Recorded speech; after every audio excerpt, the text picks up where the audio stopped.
Class 10th का भारतीय भवन का जो बिहार बोर्ड का बुक है उसको मैंने प्रारंभ किया, शुरू किया है। तो उसमें मैंने पहला वीडियो बनाकर अपडेट कर दिया है, अपलोड कर दिया है पहला वीडियो, और दूसरा वीडियो ये बना रहा हूँ पार्ट 2 मैथ का, पार्ट 2 10th क्लास का। ठीक है दोस्तों, उसमें मैं वास्तविक संख्या तक बता चुका हूँ और आज वास्तविक संख्या के बाद बताना है, मतलब कि वास्तविक संख्या कैसे बनी होती है परिमेय और अपरिमेय दोनों से, तो ये भी बता दिया मैंने। आज भी थोड़ा सा बता देंगे, उसके बाद चलेंगे। और मैं थ्योरेटिकल पढ़ाता हूँ, पहले थ्योरी करा लूँगा, उसके बाद थ्योरी के बाद मैं जितने भी क्वेश्चन आएंगे पाठ्य पुस्तक में उससे सारे क्वेश्चन को कराऊँगा दोस्तों। ठीक है, तो मेरे चैनल को सब्सक्राइब कर दीजिएगा, शेयर कर दीजिएगा और बेल आइकन भी दबा दीजिएगा दोस्तों, ताकि मुझ में अभिरुचि पैदा हो और मैं और अच्छे से आप लोगों का सेवा कर सकूं। चलिए देखते हैं वास्तविक संख्या। तो वास्तविक संख्या से दो संख्या बनी होती है। वास्तविक संख्या दो भागों में बट जाती है, एक तो परिमेय संख्या और दूसरा अपरिमेय संख्या। वास्तविक संख्या दो संख्या में बट जाती है, परिमेय संख्या और अपरिमेय संख्या, जिसमें परिमेय संख्या से तो बहुत सारी संख्याएं, मतलब कि 11 संख्याएं जी बनी होती हैं, और संख्या मतलब परिमेय संख्या से जो है संख्याएं बनती हैं, और जितनी संख्या बनी हुई है परिमेय संख्या से बनी हुई है। लेकिन अपरिमेय संख्या से कोई संख्या बनती नहीं है, अपरिमेय संख्या से कोई दूसरा संख्या बना नहीं। परिमेय संख्याओं से और संख्याएं बनी हुई हैं, जो कि हम बता रहे हैं। ये एरो का चिन्ह हमने लगाया है और एरो के चिन्ह से यहाँ बॉक्स में बना निम्न प्रकार से लिख दिया है परिमेय संख्याएं, इससे ये सभी संख्याएं बनी हुई हैं। जैसे कि बता रहे हैं, एक नंबर में सम संख्या, ठीक है, दूसरा नंबर विषम संख्या, तीसरे में प्राकृत संख्या, चौथा पूर्ण संख्या, पांचवा भाज्य संख्या, छठा अभाज्य संख्या, सातवां ऋणात्मक संख्या, आठवां धनात्मक संख्या, नौवां ये शून्यक संख्या, 10वां पूर्णांक संख्या और 11वां सह अभाज्य संख्या। तो ये संख्याएं परिमेय संख्याओं से जनरेट होती हैं, बनती हैं। परिमेय संख्याएं क्या करती हैं, इन सभी संख्याओं का निर्माण कर देती है दोस्तों, जबकि अपरिमेय संख्या किसी दूसरी संख्या को नहीं बनाती। मतलब अपरिमेय संख्या का कोई संख्या दूसरा संख्या नहीं बना, और बाकी सभी संख्या ये जो बनी वो परिमेय संख्याओं से ही बनी हुई है।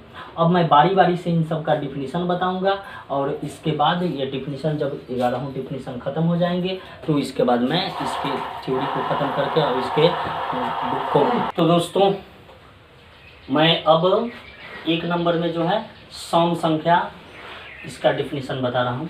तो वैसी संख्या जिसमें 2 से भाग देने पर पूरा पूरा भाग लग जाए, वैसी संख्या जिसमें 2 से भाग देने पर पूरा पूरा भाग लग जाए उसे सम संख्या कहते हैं। वैसी संख्या जिसमें 2 से भाग देने पर पूरा पूरा भाग लग जाए तो उसे सम संख्या कहते हैं दोस्तों। जैसे कि 2, 4, 6, 8, 10 ... ये अनंत तक जा सकते हैं। ठीक है, वैसी संख्या जिसमें 2 से भाग देने पर पूरा पूरा कट जाए या भाग लग जाए तो उसे सम संख्या कहते हैं। जैसे 2, 4, 6, 8, 10 ... ठीक है, इस प्रकार से अब आया विषम संख्या। तो विषम संख्या वैसी संख्या जिसमें 2 से भाग देने पर पूर्ण रूप से नहीं कटे, पूरा पूरा नहीं कटे या पूरा पूरा भाग नहीं लगे, तो इसे विषम संख्या कहते हैं दोस्तों। ठीक है, वैसी संख्या जिसमें 2 से भाग देने पर पूरा पूरा नहीं कटे तो उसे विषम संख्या कहते हैं। जैसे कि 3, 5, 7, 9, 11, 13, 15 ... अनंत तक जाएगा। ठीक है, अब इसके बाद आया प्राकृत संख्या।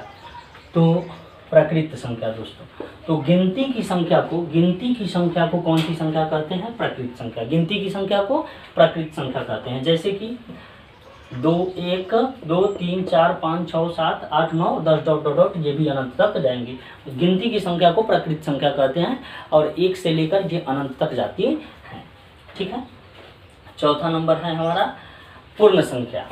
तो पूर्ण संख्या, तो गिनती की संख्या यदि शून्य से प्रारंभ कर दी जाए, गिनती की संख्या यदि शून्य से प्रारंभ की जाए, गिनती की संख्या को यदि शून्य से प्रारंभ किया जाए तो इसे क्या कहते हैं, पूर्ण संख्या। इसे पूर्ण संख्या कहते हैं। जैसे कि 0, मतलब ये शून्य से प्रारंभ किया, 0 से प्रारंभ किया, तो इसे क्या कहेंगे, दोस्तों इसे पूर्ण संख्या कहेंगे। जैसे 0 1 2 3 4 5 6 7 8 9 10 ... ये भी अनंत तक जाती हैं।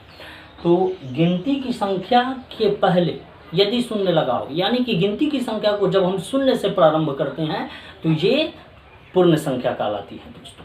ठीक है, जैसे कि यहाँ पे हमने लिखा अभी बताया है, और ये अनंत तक जाती है, 0 से अनंत तक जाती है। ठीक है, चलिए दोस्तों, अब 5वां नंबर जो है हमारा भाज्य संख्या। तो 5वां नंबर भाज्य संख्या, वैसी संख्या जिसमें किसी दूसरी संख्या से भाग देने पर भाग लग जाए।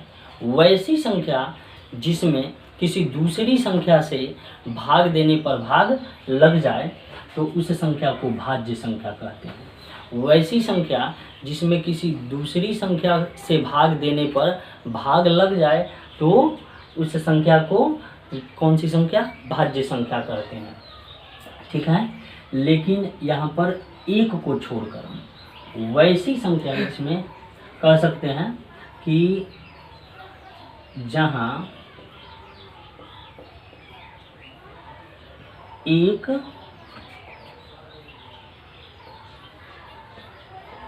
को छोड़कर, जहाँ एक को छोड़कर। ठीक है, एक को इसमें नहीं देखना है दोस्तों, क्योंकि एक तो सह अभाज्य होता है, एक से सभी संख्याओं में भाग लग जाती है। तो भाज्य संख्या वैसी संख्या जिसमें किसी दूसरी संख्या से, ऐसे भी कर सकते हैं कि वैसी संख्या जिसमें एक को छोड़कर किसी दूसरी संख्या से भाग लग जाए। वैसी संख्या जिसमें एक को छोड़कर किसी दूसरी संख्या से भाग लग जाए तो उस संख्या को कौन सी संख्या कहते हैं दोस्तों? तो भाज्य संख्या कहते हैं। जैसे कि 2 4 6 8 9 12 15 16 18 20 ... अनंत तक ले भी जाती है। तो ये कौन सी संख्या है? भाज्य संख्या। दोस्तों अब आज के लिए इतना ही, इसके बाद अगले वीडियो में बताएंगे। मेरे चैनल को सब्सक्राइब कर दीजिएगा, बेल आइकन दबा दीजिएगा और शेयर भी कर दीजिएगा। धन्यवाद। भारतीय भवन का जो बिहार बोर्ड का बुक है